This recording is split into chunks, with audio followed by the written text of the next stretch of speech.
So it wasn't the first vid I was planning tonight, but I mean, good God. I mean, you could talk about the detail of even what you've seen in the last few days. Yeah.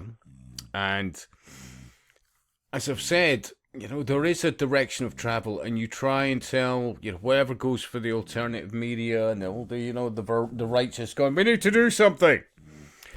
But they don't seem to be discussing the network. And until they grasp the numbers, they're never going to work out the network. But I will make an effort, possibly in the next vid. This one, well, I've shared things like this in the past. Dandelion root destroyed over 90% of colon cancer cells in 48 hours in a lab. Not a myth.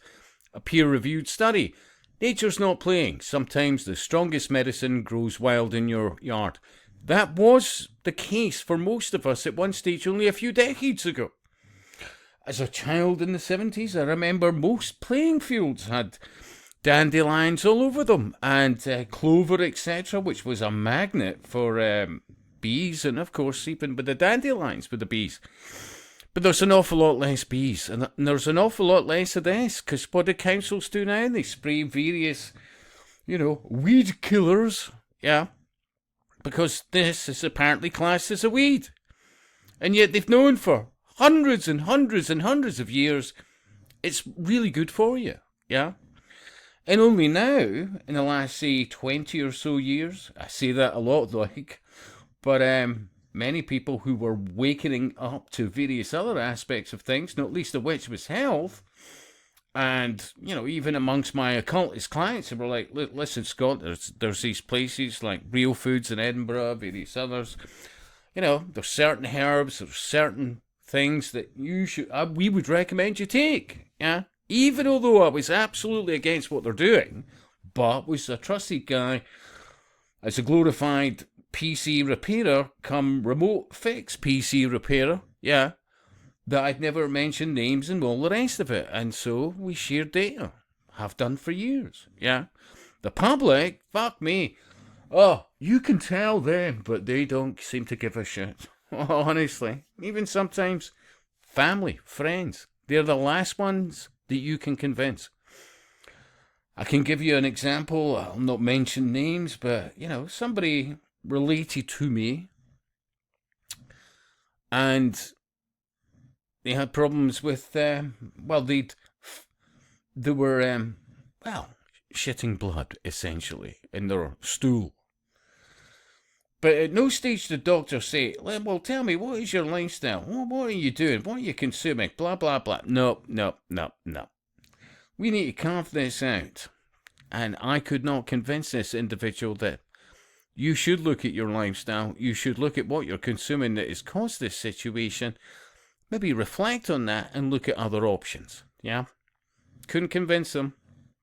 And now they've got a bag attached to them and, not so much of their colon, etc., etc.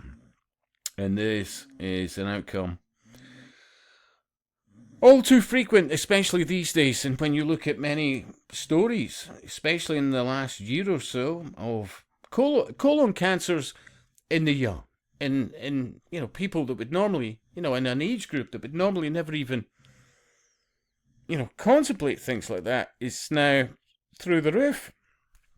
But I'll leave you a link to that. And the reason why I see this is because the individual, fair play to them, apparently a Facebook... Oh, no, they're not. Well, I'll add that as a friend. Left a link to the peer-reviewed study. I used to, honestly, years ago, occasionally have dandelion root tea. I actually found it quite relaxing. And maybe I should look into or reflect into getting that and consuming that again. You can get it online. There's a number of places that sell it. But we used to have them all over fields, all everywhere. And apparently they clued up. We just pick them and dry them out and use them for various things. But unfortunately, the public has never apparently worked this out. Not recently, anyway. Anyway, as always, I could do a better vid. And maybe I'll put this under the playlist useful. Anyway, your thoughts. You may have other uses for dandelion tea, or I know they use the leaf and the root. Your thoughts on that. And I'll speak to you soon. Well,